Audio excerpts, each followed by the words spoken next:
With us now, the Fox News senior judicial analyst, Judge Andrew Napolitano. The Manning camp is claiming, yes, he did this. Right. But he didn't have any way of knowing Al-Qaeda might go to WikiLeaks. Well, it's actually a little bit more than that. The government has to prove that he did this with the intention of harming the United States. Not that the harm to the United States was a byproduct of what he did, but that he intentionally caused this harm. So if, for example, the government is unable to persuade the judge of that, and she believes he did it because he was naive, or because he wasn't naive, because there was a whistleblower, and he wanted to embarrass the government into conforming its behavior to the laws it has sworn to uphold, then he's not guilty. Of course, not guilty still means he has to face 20 years to the crimes for which he has already pleaded guilty. The essence of the crime here is with an evil mind intending to harm the United States of America. Now, normally, a verdict is guilty or not guilty, except when the judge has to deliver the verdict. And judges, for all that we do not enjoy replacing juries. She, instead of saying guilty or not guilty, has spent the weekend writing out a lengthy, here's why he was, fill in the blank, guilty or not guilty. That's how we know it's going to come 1 o'clock tomorrow, Eastern time. That's how we know that she's going to read the opinion. She will literally read it to the public and to Catherine and whenever other reporters are in her courtroom. It was never thought really widely that reaching this level of proof was going to be an easy thing to do. No, because you have to get inside his head. The whole issue is, what did he intend to do? Now, you can ask that intent be inferred from his behavior, from general knowledge that, don't you think that if WikiLeaks exposed this, Al-Qaeda would get it? Don't you think that Al-Qaeda would harm us? But again, she has to believe, the judge, beyond a reasonable doubt and to a moral certainty, that this was his intent and not something else. If something else was his intent, even something naive like, I'm going to change the government by exposing them, then he's not guilty. He has a lot of followers and a lot of supporters. He has followers and supporters from amongst the small government folks who believe that we were wrong to fight these wars, that we were wrong to torture, that we were wrong to kill civilians, and that even having fought the wars and spent $2 trillion and caused the deaths that we did, things are just as bad now as they were, and the government should be shamed into acknowledging that. The government had actually denied that certain events occurred, which, when these documents that he released became public, showed that the government was not telling the truth. Will the government change its ways? Probably not. Probably regardless of what happens here. Regardless of the outcome, I would think so. This outcome is about him.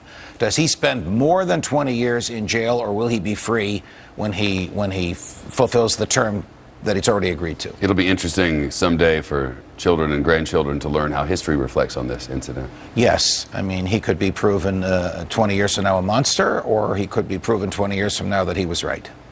Judge, thank you. Pleasure, Shep. All right, thanks, Anna. 15 minutes before the top of the hour, the NSA's ability to access your phone records was almost shut down in the House last week. You hear about this? But now one lawmaker tells Fox News we're still getting closer to limiting the government's intrusion. Fox News' senior judicial analyst Andrew Napolitano. The judge is here.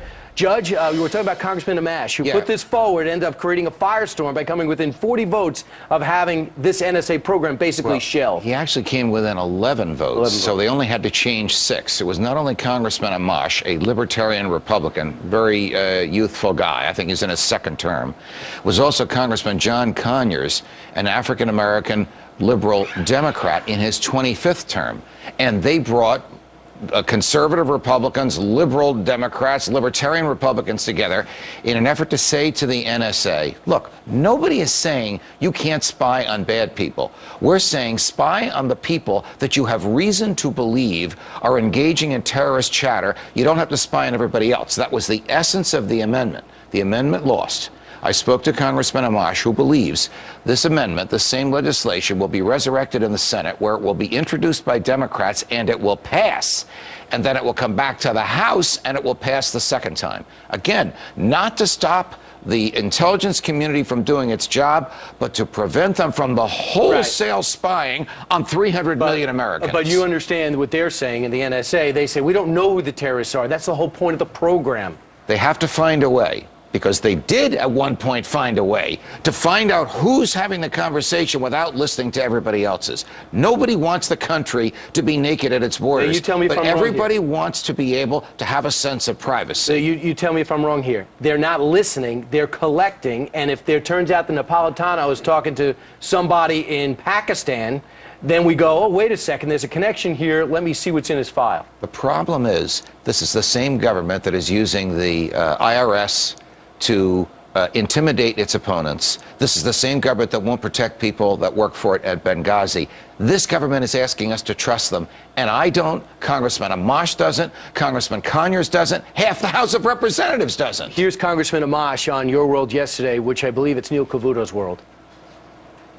We have no reason to believe that the government is using this particular data in a nefarious way, but there's a Fourth Amendment to the Constitution, and it protects us against this kind of broad collection. And right now, the government is collecting the phone records of every American in the United States. You see, people under observation change on account of their awareness of being observed by the government. And that's not the society the framers gave us. They wrote the Fourth Amendment so there wouldn't be this mass observation. So the government would have to target the bad people rather than sweep everybody else up in a dragnet. What length do you think our founding fathers would have gone to keep the country safe? I think they would have required that you go to a judge, not a secret judge, and you explain what you have against somebody, and the judge decides if that's enough. You don't like the FISA court? No, I don't like the FISA court. You know, the FISA court is so secret that the members of the FISA court aren't even allowed to keep records of what they've done. You don't trust a judge to ask the right questions? A FISA court judge to ask the right questions? When FISA court judges grant over 99% of applications, when there is no one there defending the Constitution or defending the Fourth Amendment, that is not consistent. You asked me what the framers gave us? That's not consistent with what the framers gave us. So the debate is thick, hot, and heavy. Thanks a lot, I wish I could play soccer like you do. Well, I wish I understood the Constitution like you did, all right? So we're even. Come over here, kill me. All right, there you go. I finally feel cool. The headline, of course, not guilty of aiding the enemy, the most serious charge that would have been life in prison, could have been, but guilty of many lesser charges, Judge. And let me ask you, do we know in military sentencing if it's different, if these could be consecutive, concurrent, how much time could, literally add up? Okay, great questions. This is up to the discretion of the judge, and the judge can exercise her discretion on the basis of the information that she gathers from the sentencing phase. Now, the sentencing phase, which, as Catherine just told us, will begin tomorrow, is actually another trial.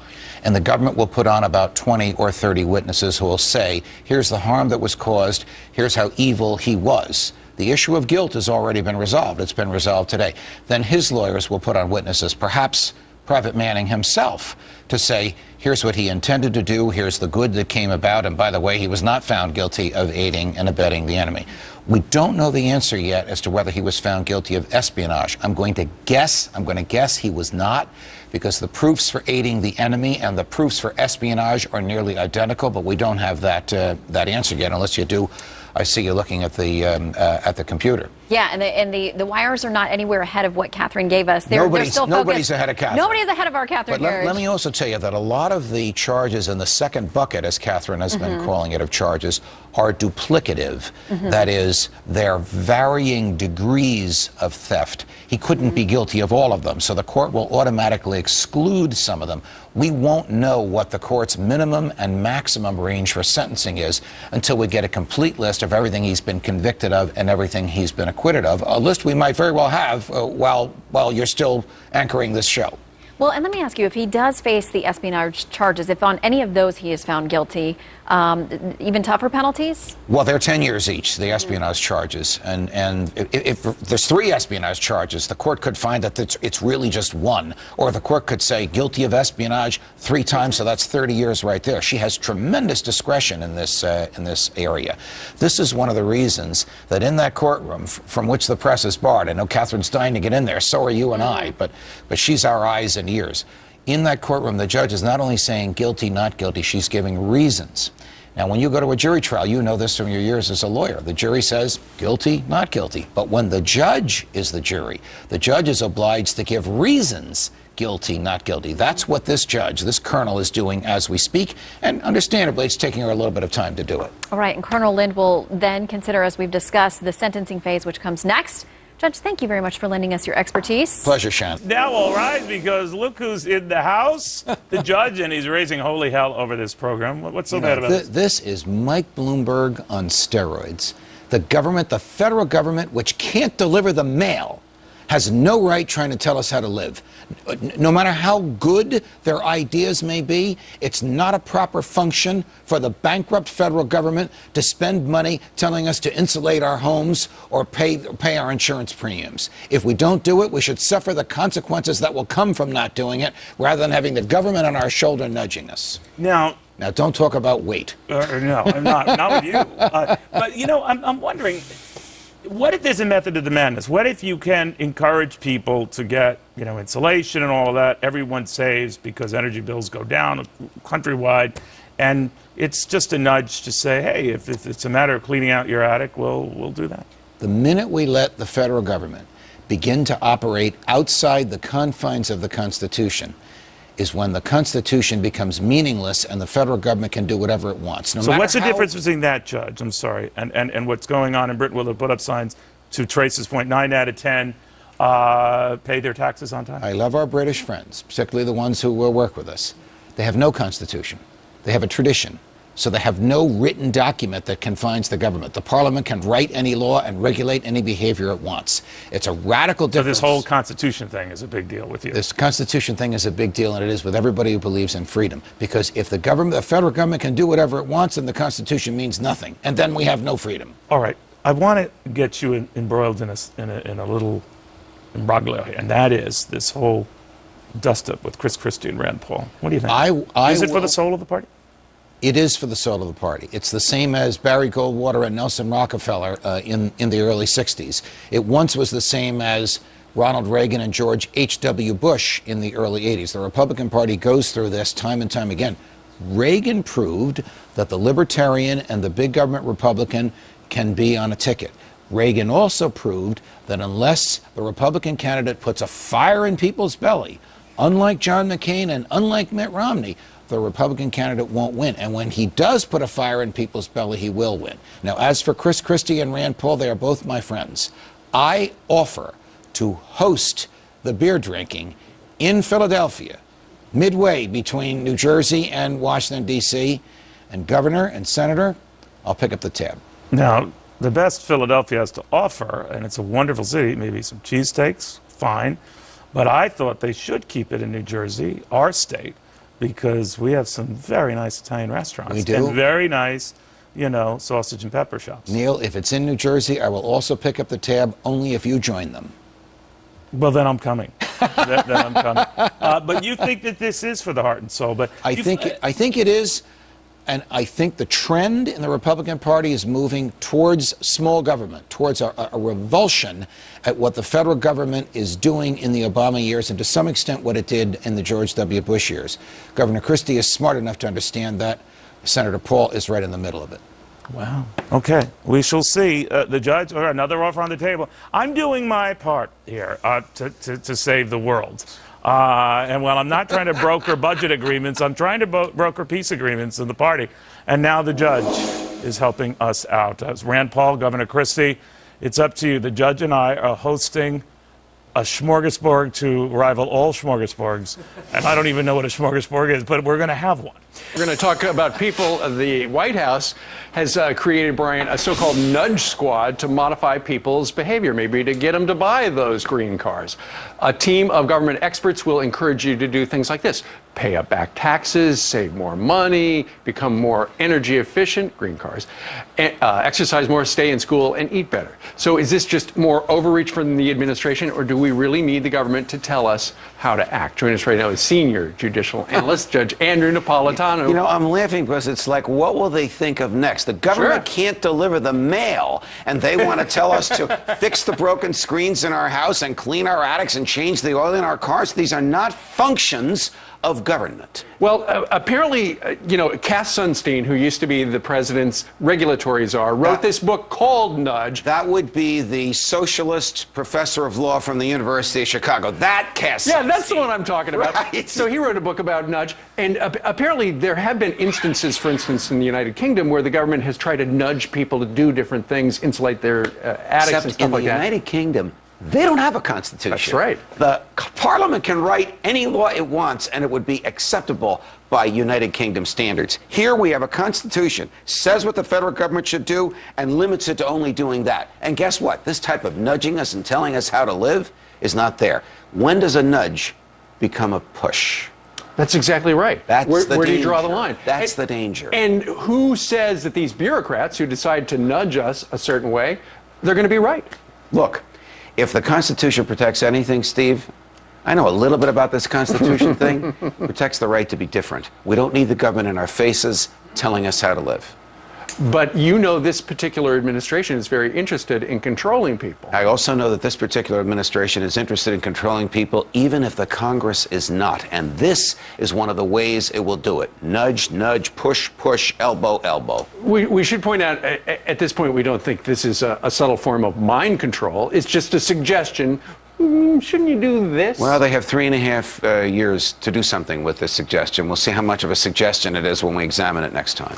Now that the news is out that they've got this nudge squad involved. I don't think they're happy that the news is out, honestly. Well, that's what I was about to ask. Do you think there's going to be some sort of a challenge to it? Yes. You know how the news got out? A very bright young producer at Fox named Maxim Lott on John Stossel's team discovered all this and wrote a piece about it on foxnews.com. And because this very bright young man found out about this, now we all know what the government is up to. But here's the problem, Judge. We're talking about it, Fox News, but you know how the mainstream media operates. You think they're going to spill the beans on the nudge squad? No, they probably can't wait for the nudge squad to come and nudge us. Not them, us. Mm-hmm. You're probably right. Stevie, there's plenty to talk about. Thank you very much. My pleasure. Let's take this to the judge. Fox News senior judicial analyst Andrew Napolitano is here. Judge, always good to talk to you. Good to be with you, Rick. And I know your argument on this is that we should be grateful to Ed Snowden. For telling us of the most massive government-orchestrated violation of the Fourth Amendment in our history. We should be grateful. This precipitated a debate on the floor of the House of Representatives. Most members of the House of Representatives didn't know about this. It was a short debate, but it was a debate over whether or not, in a free society, the people want, expect, or will permit the government to spy on everyone. We now know the government spies on everyone. Last week, FoxNews.com reported that the Obama administration, through the NSA, asked the internet service providers for our passwords. And that didn't even make the front pages because now we're so accustomed to this. On the other hand, Mr. Snowden's behavior is not always easy to defend. It is absurd to suggest that there is more freedom in Russia than there is here. What has saved him is the adversary relationship we have with Russia and the fact that we don't have an extradition treaty, so there's no way to compel his return other than to kidnap him off the streets.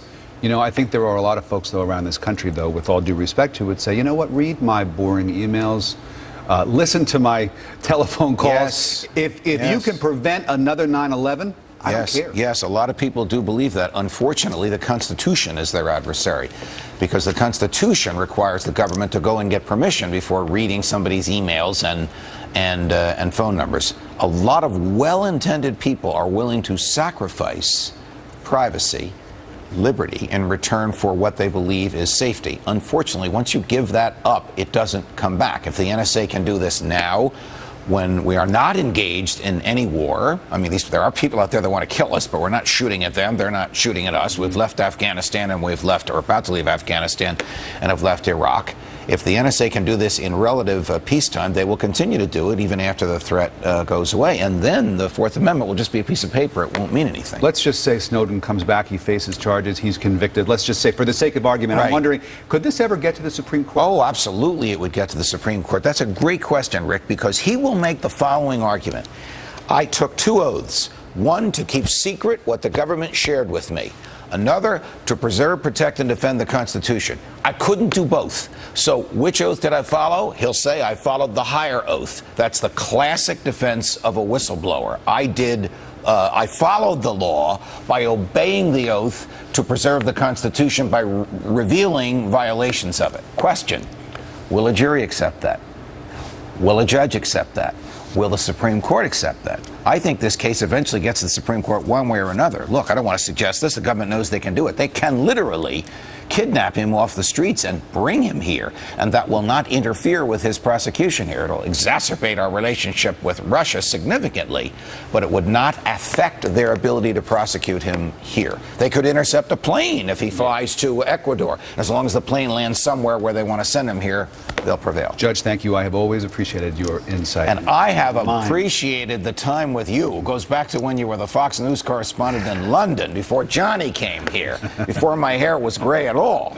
You're a great news anchor, and the people of Miami are fortunate to have you. Thank you very much, my friend. Always a pleasure, and the friendship continues. Of course. Now, an important debate to discuss, the debate over the government's secret snooping programs. We've heard all the public outcry since we learned how the National Security Agency keeps tabs on all of us. But according to the reporting of the New York Times newspaper, there is anger behind the scenes that we're not using those controversial spy tools widely enough. The Times quotes intelligence experts who say other government agencies want access to all the secret information that the NSA has collected. Let's take it to the judge. Fox News senior judicial analyst, Judge Andrew Napolitano. You predicted this. Well, at first, the government told us back on June 6th, when Snowden made his initial revelations, that the only thing that they captured was basic information, billing information, who you called, when you called, how long you spoke. Right. They lied to us. Snowden and other NSA whistleblowers, including one named Thomas Drake, who's been on the shows in this building, was prosecuted by the government, and the prosecution was thrown out, revealed that the government does have the content of the phone calls and does have the content of the emails and the texts, and with a couple of computer keys, it can read them. This morning, we learned that other entities in the federal government are jealous that the NSA has this, and they want it. And the NSA hasn't revealed that it has leaked it, but the DEA has revealed, that's the Drug Enforcement Administration, that it has received it. So they have actually started criminal investigations based on information seized pursuant to spying power. Absolutely prohibited, not only by the Fourth Amendment, but by the statute that creates the spying power, which says it can only be used to combat terrorism, not to combat other crimes, because it's easier for them to start a prosecution based upon secretly recorded phone calls. It sounds like what you're saying is this government of ours went out and tried to prosecute people for leaking, and this government, the NSA, is leaking itself. Correct. Listen, the government is prosecuting Edward Snowden, saying he committed espionage by leaking. But officials of the NSA themselves are doing leaking. A, they're boasting about the bad people they caught. That's leaking by identifying these cases and the people that they caught. B, by boasting that they are the ones who captured the chatter in Yemen that caused the president to close the embassies in the Arabian Peninsula. Somehow this doesn't make sense as to why they have to spy on 300 million Americans in order to catch some al-Qaeda people in Yemen talking to each other, and how somehow capturing or stopping these people in Yemen justifies invading the privacy of everybody here. Because the Constitution was written to prevent that kind of a dragnet, to prevent those kind of leaks to make yourself look good, to prevent those kind of leaks to other law enforcement entities to help them do their job. I don't go to their websites, but the conspiracy theorists must be having one hell of a time. Well, I don't go to the websites either, even though every once in a while some of them will send me something, I'll read it and toss it unless we can independently verify it. And actually, Shep, as your great producers will tell you, when this came in this morning, she who must be obeyed said to me, Judge, we're not going to go with this. Johnny's laughing because he knows who I mean, unless and until it's corroborated. Well, guess what? It was corroborated by Fox and other sources, and by an admission by the DEA itself that it has been getting these tips from the spies about who are bad guys out here, domestic bad guys that have nothing to do with terrorism. When and how will this end? Why is there no outrage? I don't know, Judge. That just 10 days ago, they asked for our passwords, and they were probably turned over. Where does it go from there? And what are they going to do with it? When you give away information to credit card companies and banks and all the rest, you have to sign a thing saying, I'm giving it to you. The government is taking it, and they're prosecuting citizens for leaking information about it as they leak information about it too. Those are the facts. And so we're talking about Zawahiri. He was, of course, second in command, now first in command, because Osama bin Laden has been killed. Apparently, he was having communication with the leader of al-Qaeda's Arabian Peninsula affiliate, a gentleman named Nasir al-Wahashi. And that was what Fox News has been able to confirm. That was what originally set off the fear that there was a major and imminent attack underway. I think what's become more scary, Judge, now is that yesterday during the press briefing with Jay Carney, the president's spokesperson, he would not rule out the fact that this could be on United States soil as well. Well, you know, I hate when they do that because they really shouldn't scare people needlessly. First of all, anything is possible and anything is potential. The question is it probable? Is it more likely than not? But those two guys whose picture were just on the screen, when the White House revealed that we have the conversations of them communicating with each other, and I'm glad we have it. They run an organization that has declared war on us, and we've declared war on it, Al-Qaeda. They are absolutely enemies of the United States. They're in charge of that organization. They're not Americans. We have every right to listen to them.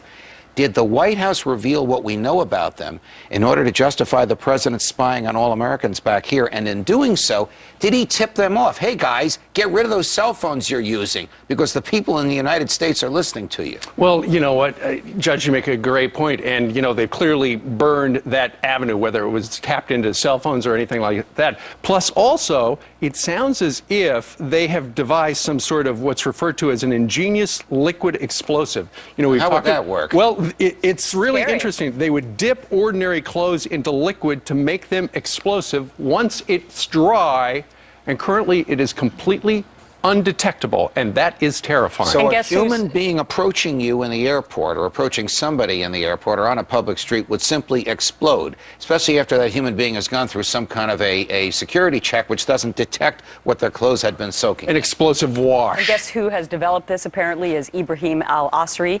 He's a Yemeni bomb maker, and he was responsible for making the underwear bomb that was on that gentleman. The more disturbing aspect of this is that to release any information that acknowledges that we actually had the phone numbers and intelligence for both the leader of al-Qaeda headquarters and the leader of al-Qaeda in the Arabian Peninsula, we've now just burnt that source. Those phones are gone, and those leaders will not use them again. So we have now, unfortunately, cut off a major source of intelligence on the two of the top leaders. So to do that, it takes a very significant threat, and it's now a reality that we're going to have to find new sources of intel. I think that Mr. Sweet is 100% on the mark. And if the White House is revealing secrets, does that sound familiar? Yeah. They're trying to prosecute a guy in Moscow who revealed some secrets when he was in Hong Kong. If the White House is revealing secrets to make the White House look good, the revelation of which tips off our hand to the enemy, that's not good. Yeah, but I think it's a little different than, remember the allegation that the White House was trying to make itself look good when it put out the terror kill list, that it made Yes. President Obama look like he was strong on terror, and that was before the election because there'd been much criticism about him not being strong on terror. I think this is a tiny bit different in the sense that we're in the middle of a huge potential imminent attack, and I don't know if I'm ready to criticize it from a political point of view just yet. But should the president say, hey, you jerks, we have your phone numbers? That's Right. basically what he said. That's what he's doing. Exactly right. And you know, remember last week, all the talk was about phony scandals and all that other stuff, and the NSA and the IRS, and it's all boiling. Suddenly, we get this alert that something could be happening in the Arab world somewhere toward Western interests, and it is pro-administration. We've heard this a million times. Judge, I'm with you on this. Yeah. It does look like somebody in But the what if something administration huge did leak. happens? What if something huge happens? Something may. Yeah, but I think that we should kind of keep our eye on the prize with that. Well, right just now. that they would reveal such detail. You know, they burned a source and Right. a method, and that's the problem. They could still say, be careful if you're over in these areas, but to be so specific to make it look like the administration's working overtime, look at these fantastic avenues of intel, that's troubling. Another scandal on a lesser scale. The Republican National Committee is threatening to blackball NBC and CNN from the Republican presidential debates if the networks don't scratch their pro-Hillary Clinton films. I mean, what kind of sense does this make for NBC and CBS to be publishing... CNN, excuse me, thank you. Be publishing films about Hillary Clinton? Could you imagine if Fox had published one about Mitt Romney or George W. Bush? So be able to do these which types of Hillary things? is going to be in this movie? The lauded Secretary of State? Yes. Or the shunted First Lady? Well, we do know, exactly right. We do know that apparently one of the films starts in '98, and that means it leaves out a whole bunch of the scandals from the Clinton era. We've got a list of some of the stuff that, you know, she's been involved in over the past. Here's what I want to talk about for a couple of seconds. Is it right for the government to reveal how it knows what it found out in order to make the government look good. Look, we know the NSA thing is very controversial. They are listening to the phone calls and reading the emails, or have the ability to, of 300 million Americans. So are they justifying that by saying, aha, we listen to the phone calls of these two guys in Yemen? Looks like it. And should they be telling the two guys in Yemen, these two monsters that make bombs, that they have their phone numbers? Well, FISA was supposed to be foreign. Right. That's Okay. what the F in FISA stands for. Those guys over there, it's okay to spy on them. It's the spying on us over here that bothers a lot of people. Hey, speaking of your friends in D.C., do you know that the Secretary of Health and Human Services, Kathleen Sebelius, has assured us that insurance, I almost can't say this with a straight face, but insurance rates will not go up under Obamacare? Maybe she should just watch our show. We've already had guests on who already received letters telling them the increase is coming.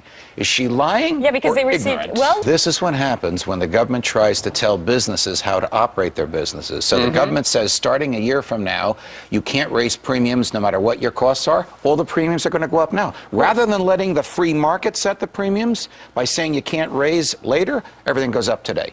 President Obama has long touted that al-Qaeda is on the run. Al-Qaeda is on the path to defeat, and bin Laden is dead. Al-Qaeda has been weakened, and Osama bin Laden is no more. Al-Qaeda has been decimated. Osama bin Laden is dead. 19 embassies across the Middle East remain closed today due to talk of a possible al-Qaeda terror attack. And our next guest says it's the White House policies that got us into this situation in the first place. Joining us now, Texas Congressman Louis Gohmert. Congressman Gohmert, it's a pleasure. Welcome. Always good to be with you, Judge. What policies of this White House got us into a position where Benghazi can happen, and overnight we have to shut down 19 embassies in the Middle East? Well, it's this administration's idea that you can go give a pretty speech and apologize really well, and then everybody will love you, which it has not happened. We've lost credibility in Muslim nations under this president. And then the other thing, in answer to the question of what difference does it make at this point, if you don't get to the bottom of why our security was breached in Benghazi, just like we never got to the bottom of why the embassies were bombed under President Clinton, then you have to close your embassies like a bunch of cowards. What difference does it make was said, of course, by Secretary Clinton when she was testifying before a Senate committee when they asked her about what happened in Benghazi. That's right. What do you think happened in Benghazi? What awful truth are they trying to hide? Well, I don't know, but it seems, I mean, the story's been out there, gee, we were running guns, and that's why he met with the diplomat from Turkey, talking about Chris Stevens and all. We don't know, and that's why we need to get to the bottom of it. But there continues to be a cover-up about Benghazi, and it is important to know how our security was breached. How did we go so terribly wrong? How did we leave these people out there to die and not send help for 20 hours? Those are the things we need to get to the bottom of. And if we did, Judge, you don't have to close your embassies like big cowards and go running off. Here we are, the strongest country in the world. President will be in office for another 3 years. Do you expect any changes, foreign policy? If we do our jobs in Congress, he's going to have to change his policies and show a little strength instead of just nice speeches and running. All right, switching gears. The NSA is now sharing metadata with law enforcement agencies. You and I have a common background. We both were judges before we did what we now do. Right. Is this legal? Well, the Supreme Court says if a third party has your phone records, then maybe you don't have a right to privacy. Judge, if it is legal, it's still very, very wrong. The Fourth Amendment should require them to have probable cause before they grab all our phone logs. And of course, we were told, oh, well, it's only the logs, it's only the metadata. They're getting more than that, we find out. It's been publicly revealed. You voted about 2 weeks ago on the floor of the House of Representatives to stop the NSA from sweeping everybody's phone calls, to allow them to go after bad guys when they have probable cause, but to stop them from listening to the phone calls and reading the emails of the rest of us. You did that in defiance of Republican leadership in the White House. Why did you do that? Because it's not right what they're doing. I was part of the extension of the Patriot Act. We had all this debate. And this stuff they're coming out with now about, gee, we got this information from Yemen. Judge, that was where it was supposed to be used. It was never intended to allow them to sweep all the data from phone calls here in the United States. It was never supposed to be for that. Congressman Gomer, keep fighting the fight. Thanks for joining us. Thank you, Judge. Let's talk a little bit about the privacy of your cell phone, because much has been made in the last couple of weeks and months about the NSA and listening or at least tracking your phone calls and your other information with regard to emails. So the question this morning is, how private is your cell phone? The Supreme Court may get to decide that question very, very soon. It's a good thing we have the judge on the couch. Well, here's how this happened. The Chief Justice of the United States, John Roberts, was casually talking to some members of the press over the weekend as he was walking in public, and they asked him what he thought about cell phone use. He pulled his cell phone out and said, you know, I use one just like everybody else. Pretty soon I and my fellow justices are going to have to decide just how private these are. So listen, justices of the Supreme Court watch television and read the blogs and read newspapers like the rest of us. And they know the magnitude of this NSA spying is eventually going to come right to their doorstep. Sure. And the question is the expectation of privacy. If you're, for instance, arrested and your cell phone's right there and it's turned on, can a cop go ahead and just scroll through and see all the stuff? Because, you know, is it an unreasonable search of your private life? You use just the right word, unreasonable. Is it reasonable that the government has to spy on 300 million Americans in order to catch 2 jerks in Yemen? That's what the court is going to have to answer. Let me ask you this. Don't they already do that? Because, for example, if somebody's involved in a texting car accident, would the cell phone be evidence then? Would it be okay then to already look? Aren't they already doing that? Well, if someone is arrested with a cell phone in their pocket and the police have reason to believe they may have been texting, then the police get a warrant to go into the cell phone. Same thing here. If the government thinks that Steve and I are talking about how to make a bomb, they go to a judge and get a warrant to listen to our phone calls. They don't get a dragnet to listen to 300 million phone calls in the expectation that we would be the needle in the haystack. Sure. The Fourth Amendment was written to prevent that. Plus the fact that as long as your battery is in your cell phone, thanks to the GPS feature, they can track everywhere you have been. As long as the battery is in the cell phone, even when it's off, it can track where you are, it can record what you say, and if it's looking at you, it can take a picture. That's a little too close, Judge. It's too early in the morning, all right? Looking good, looking good. Forget the Constitution. Our government just found a better way to catch criminals. Get the evidence first and worry about where it came from later. According to a Reuters report this week, the DEA, the Drug Enforcement Administration, routinely gets top secret tips from the NSA and other intelligence agencies without a warrant from a judge. Then it cooks up a new backstory to cover up its source. Fox News analyst and my good friend Peter Johnson Jr. is here to discuss. And you are my good friend. And this is everything that you've been saying for years and that you've written about. It's coming true. This is the shredding of the Fourth Amendment, Judge. What the DEA is saying, we've gotten tips from the NSA, the National Security Agency, based on really illegal taps and surveillance. And we said, well, we're giving it to them. They use that, but don't say where they got the information from, and allegedly go get Americans or bad guys. So they get a tip.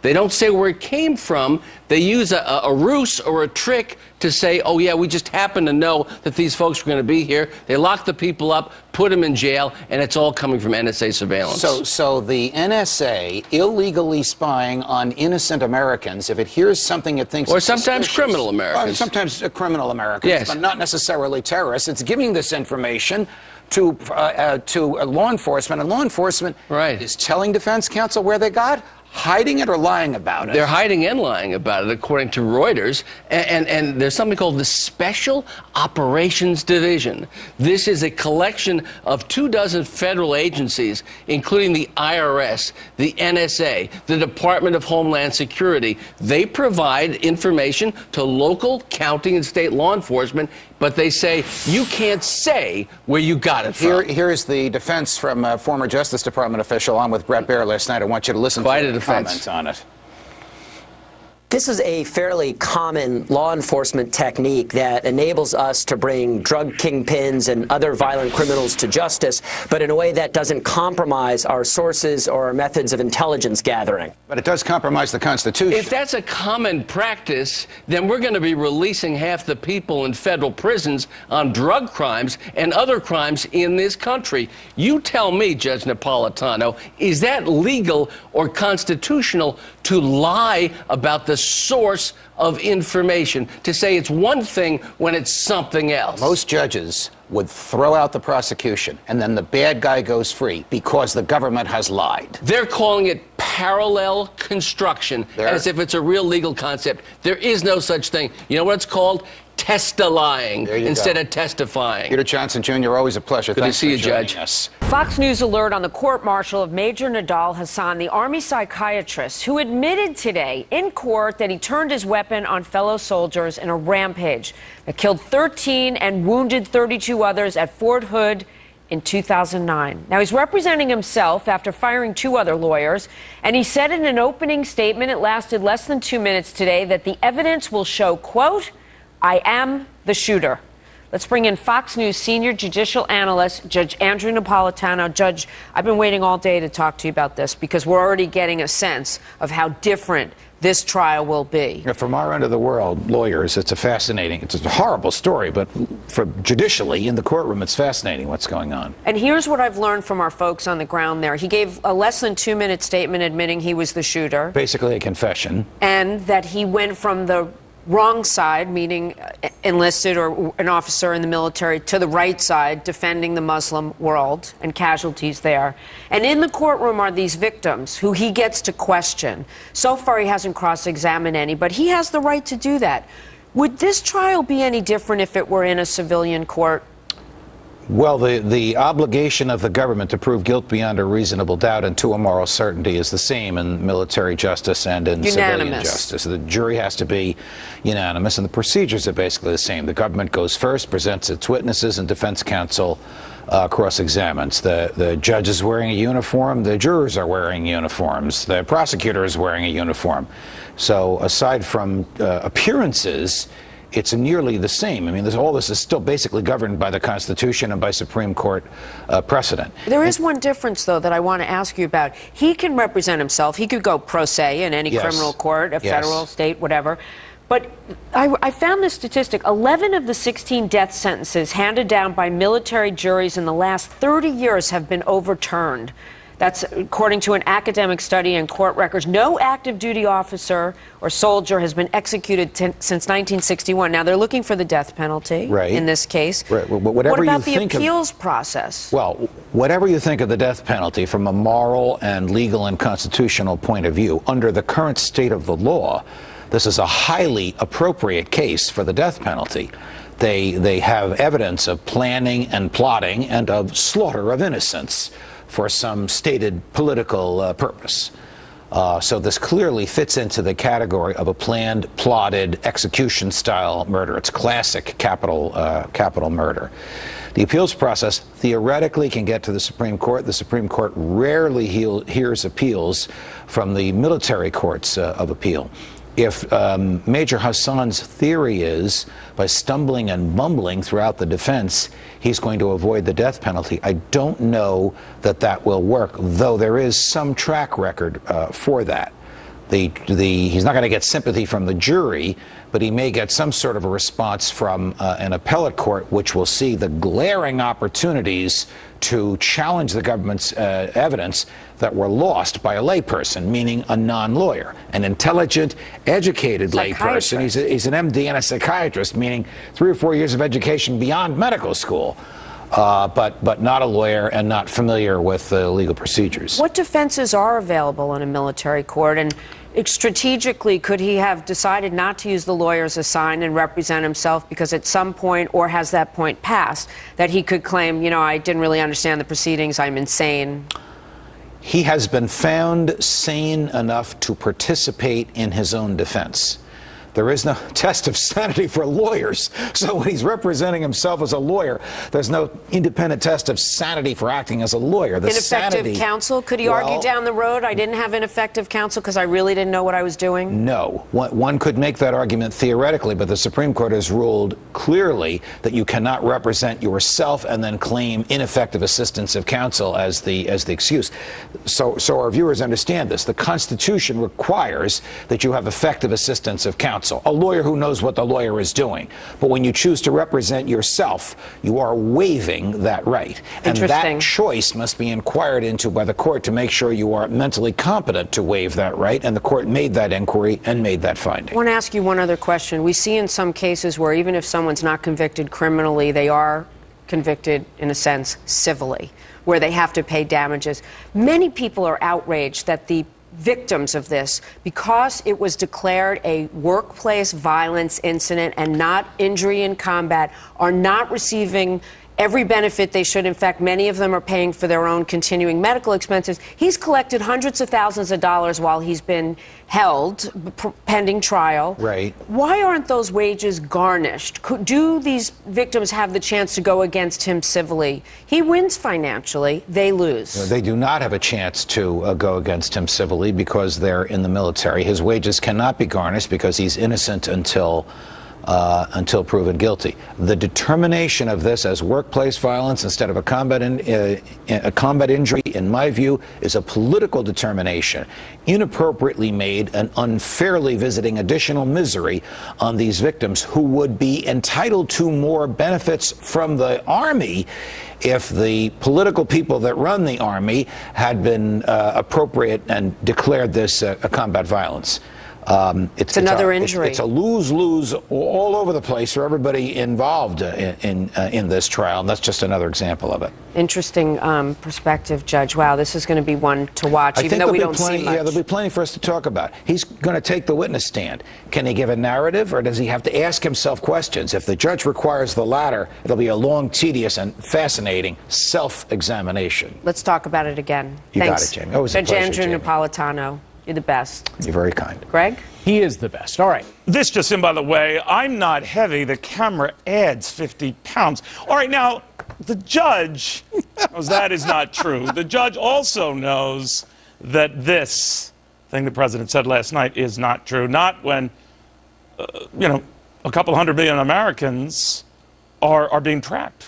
Judge, I mean, that really, I was surprised. over the top. I was surprised to hear the president say that, because not only Edward Snowden, but other former NSA staffers, I'm not talking about outside contractors, but people employed for their careers with the NSA, have corroborated Mr. Snowden in this respect.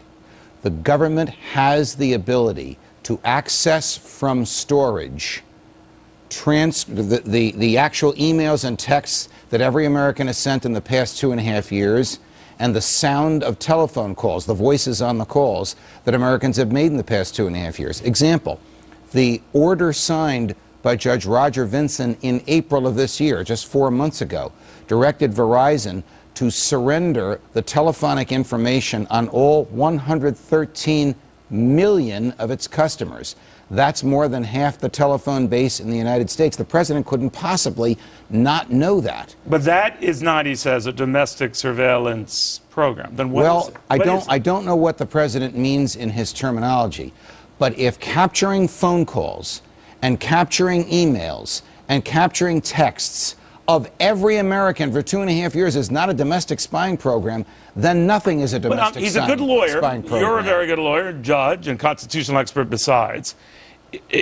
I know it gets back to this Clintonian, that depends what the meaning of the word is. So, but what he's saying is, if the intent isn't to spy on those in the United States, and he's saying so that it's not a domestic surveillance program, it is then an effort to find, through tracking down this stuff in the United States, to go after bad guys abroad. Is he then technically within the letter of being accurate? He's not anywhere near being accurate. He's not anywhere near being lawful. He's not anywhere near being constitutional. But I know what his goal is. No one disputes his goal. His goal is to find the bad guys. His goal is to hear a conversation between two monsters plotting something before they carry it out so that we can stop them. That's a laudable goal. It's a goal he is required to pursue. And he also said on Jay Leno that he fine-tuned this enough, some of the laws and the crackdowns he inherited from President Bush, with court permission, et cetera, so that it took some of the oomph out of it. Do you agree with that? No, because this is a secret court.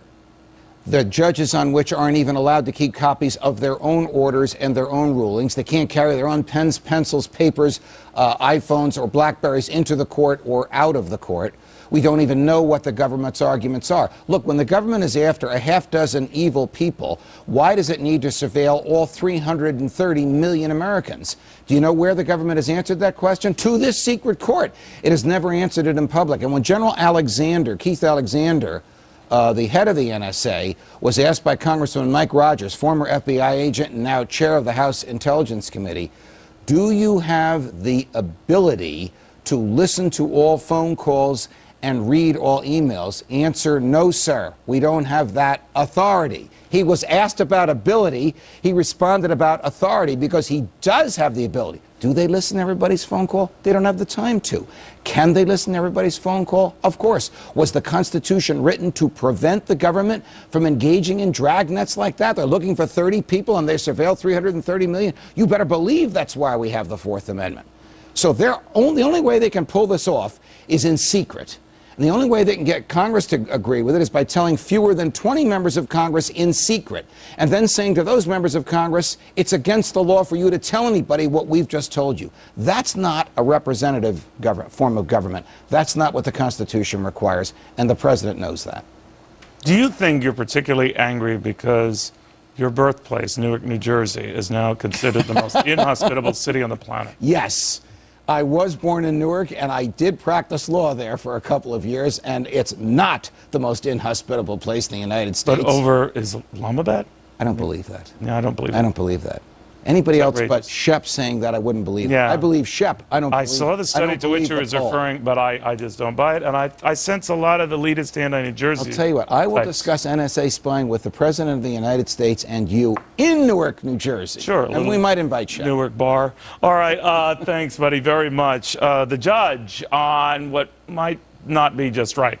So is the government really not spying on you, as the president said? Let's talk to Judge Andrew Napolitano. Judge, what do you think? Do you buy that? Well, not only do I not buy it, but the NSA itself has given every indication that the information that Snowden released, whether you think it's lawful or unlawful, whether you think we have a right to know about it or not, we now know about it, is in fact accurate. And about a half dozen other former NSA staffers, not employees of outside contractors for the NSA like Mr. Snowden, but former government agents who worked for the NSA, have corroborated the following: that in the past 2.5 years, the government has gathered trillions of pieces of information, and those pieces of information consist of the actual sounds of our voices on telephones, our actual emails, and our actual texts. It doesn't necessarily read them or listen to them unless it wants to. How difficult is it for them to do so? Couple of keystrokes on a computer, and they'll bring up a conversation we had last week. Go ahead. Well, I was just going to say, you just said they're recording our phone calls. Yes, they are. I thought that they weren't. I thought that they were just recording the phone numbers betwixt each other. That's what the government originally told us, but we subsequently learned that they are storing content. Here's an example. When Congressman Mike Rogers, former FBI agent, now chair of the House Intelligence Committee, asked General Keith Alexander, the head of the NSA, quote, "General, do you have the ability to listen to phone calls and read emails?" Answer, no, we don't have the authority to do that. So he wouldn't answer the question directly because both Congressman Rogers, the questioner, and General Alexander, the answerer, knew that they have the ability to capture the content of conversations. Why the president would mislead this, I mean, this is worse than Bill Clinton saying it depends on the meaning of what is. President Obama is directly deceiving the American public when he says we have no domestic spying. He is leading an end run around the Fourth Amendment, the likes of which the United States of America and the American public have never seen or endured, and he should be open and honest about it. That's the question, and that's the issue. As we sit here, and as people at home watch us, how do you square with what we just heard on the Jay Leno show with what you talked about and what has been exposed? He must believe that the American public would be happy in its delusion that the government is taking care of us in its comfortable hands. I'm being sarcastic a little bit here, and it's not spying on us. Maybe he doesn't consider saving the content of every phone call and email and texting spying. I mean, clearly it is. It is absolutely prohibited by the Fourth Amendment. But that's been the MO of this administration, especially in campaign mode, is to simplify the message, and some would argue dumb it down to people who may not question when they hear a statement like that. He's a lawyer. He's parsing his words clearly. The last Fox News poll just 2 days ago, 54% of Americans are glad that we now know about this and disapprove of it. 34% wish we didn't know about it and do approve of it. All right, Judge, thank you very much. Pleasure, Judge. Pleasure, guys. New revelations in the NSA monitoring scandal.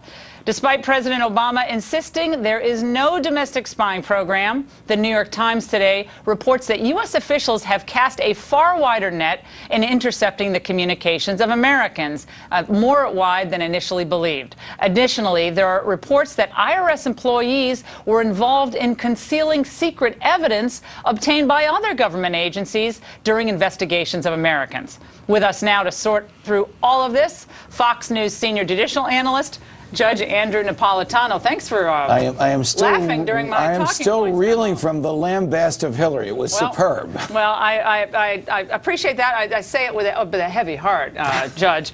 But just quickly on that, I mean, am I being unfair here? I mean, I tried to go through everything. The only thing I left out was maybe the Libya debacle. No, I think these are all great points which will be used against her, not by a primary opponent. She won't have any, but by whoever the Republican nominee is. Almost makes you wonder if the president was speaking tongue-in-cheek when he praised her tenure. That's how poor and obviously poor it is. I mean, I guess I should have thrown in getting rid of Gaddafi, but I didn't. Let's move on, though, to this what's going on with the NSA. I know you're all worked up about this.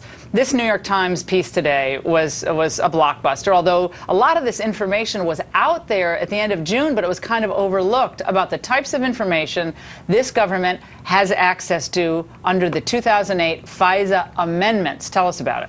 When the president goes on a late-night talk show and says we have no domestic spying program, he's being deceptive at worst, deceptive at best, and outright untruthful at worst. It is clear, not only from what Snowden told us, but from the documents that Snowden revealed, and I have seen the ones that he made public, that the president asked the FISA court to authorize massive spying on virtually every American that uses the internet or the telephone. And that spying consisted of capturing the content of communications.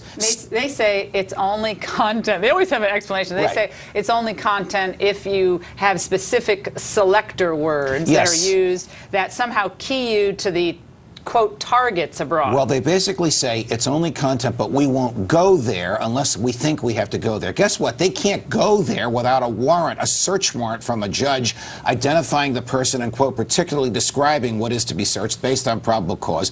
And they can't lawfully collect content without a search warrant as well. Remember, they initially said to us, we're just looking at phone bills. He just said that on Verizon. He just said it the other night. Now we know that in 2.5 years, they have captured almost every phone call, email, and text. That is trillions of pieces of information. Jay Carney today spoke out about this. Let's hear it. NSA collects only what it is explicitly authorized to collect. And while NSA analysts examine only a very small percentage of the world's traffic, if communications of U.S. persons are incidentally collected, the agency must follow minimization procedures that are approved by the U.S. Attorney General and designed to protect the privacy of U.S. persons. Nothing, Laura, nothing is incidentally collected. They know exactly what they're collecting. They want to have everything available at their fingertips. Do they have time to read this? No.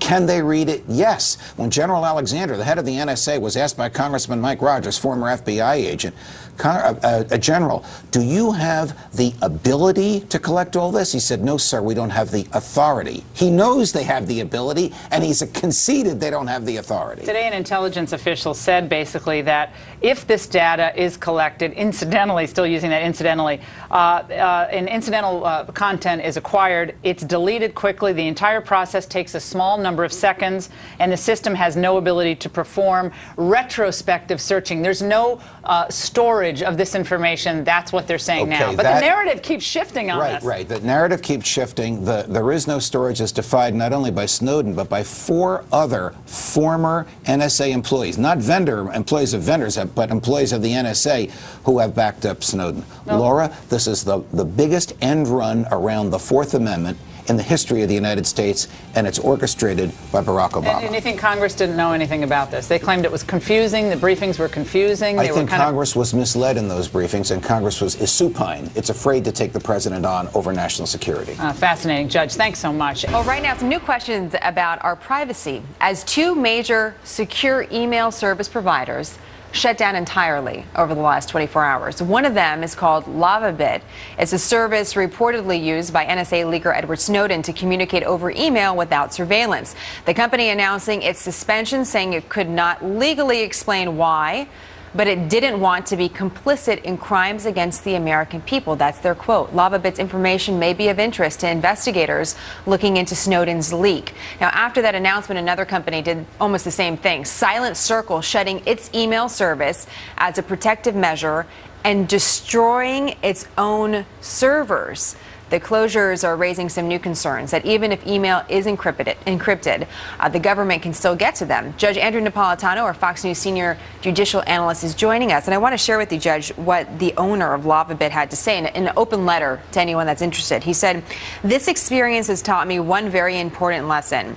Without congressional action or a strong judicial precedent, I would strongly recommend against anyone trusting their private data to a company with physical ties to the United States." What do you make of that? Well, to a company with physical ties to the United States, meaning that the United States government will come knocking on the door of computer servers and say, you have an obligation to help us out.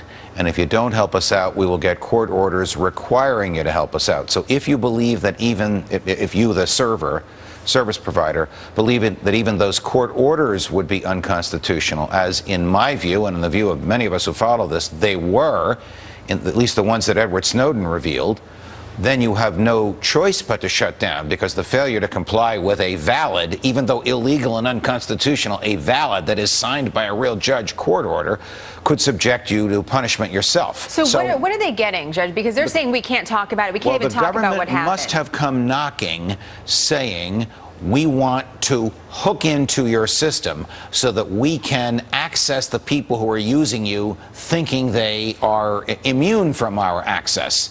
And the server said, forget about it. And the government said, well, then we'll shut you down. And the server said, this is my hypothecating. I don't know, because he can't tell us. And I'll tell you why he can't tell us in a minute. The server said, forget about it. We're going to shut down and we're going to destroy our records, because we believe that if we let you, the government, hook into our service, into our servers, we will be violating fundamental American principles, even though you have a court order telling us to do it. It's a federal offense if I send you a letter and someone opens that letter and just starts reading it, isn't it? Yes, it's a federal offense, So even if the opener is a federal agent. I do. That's a very basic example, but is this an example, this story, of how the law hasn't caught up to the technology? Because reading this, it almost seems that it's safer for me to send you a letter rather than to email you at this point, because someone could be watching, listening, looking. Here's what the law has done. The Patriot Act. This is the original Patriot Act in 2001. Its various amendments have taken it into other areas. Authorized federal agents to write their own search warrants for third-party providers. So a federal agent couldn't come knocking on your door with his search warrant authorizing himself to search your house, but he could come knocking on the door of your computer server or your doctor or your lawyer. And when they serve this self-written search warrant, which they call a national security letter, on the computer server, they say it's a federal crime for you to tell anyone you've received it. Which is why this guy says he can't do it. Which is why he's saying, I can't tell you what happened to me. So, a couple things, real quick, because I only have about a minute left here. Some say the effect of this is that U.S. companies that are based here that are doing this encrypted service are going to move offshore. So they're going to be out of reach. They're going to be in different domains. We're not going to be able to access them and the government as easily. That's one effect. But we have to bring in this other story from this week as well. We have a worldwide closing of our embassies overseas because of some sort of correspondence between our enemies. And that is used as validation, what we've heard, as a reason why these programs have to exist. So how do we take in these stories together? The government quite prudently decided to shut down the embassies because it learned from sources in Yemen of real grave That's what they danger. say, but we're also hearing, Judge, that there was something bigger going on that we don't really know about. In the Arabian Peninsula. Here's the question for the president this afternoon. Why do you have to get every email and every text message and every phone call of 330 million innocent Americans in order to capture the bad guys on the Arabian Peninsula? Why do you have to have in your possession the entire haystack in order to get a few needles? I'd like to hear him answer that. We'll see if he does. 3 p.m. Eastern Time. Judge, thank you. Pleasure, Jenna.